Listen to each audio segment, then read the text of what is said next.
ആദ്യമായിട്ട് നമുക്ക് multi state credit cooperative സൊസൈറ്റികളെ ഇന്നത്തെ രീതിയിൽ ഉള്ള റിസ്കുകൾ എന്തൊക്കെയാണെന്നുള്ളത് പറയാം.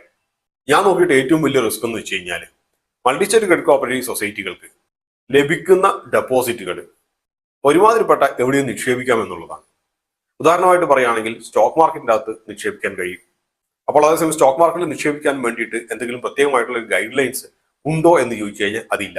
അതേസമയം നമ്മൾ കാണുന്ന പോലെ കൊമേഴ്ഷ്യൽ ബാങ്കുകൾക്കൊക്കെ സ്റ്റോക്ക് മാർക്കറ്റിലോ അതുപോലുള്ളടത്തൊക്കെ നിക്ഷേപിക്കും, ഇക്വിറ്റീസിന്റെ അകത്ത് നിക്ഷേപിക്കുമോ അതിന് വ്യവസ്ഥാപികമായിട്ടുള്ള ഗൈഡ് ലൈൻസ് RBI ഇറക്കിയിട്ടുണ്ട്. പക്ഷേ ഇതിന് അങ്ങനെയൊന്നുമില്ല, കയ്യിൽ കിട്ടിയ പണം നിക്ഷേപിക്കാം.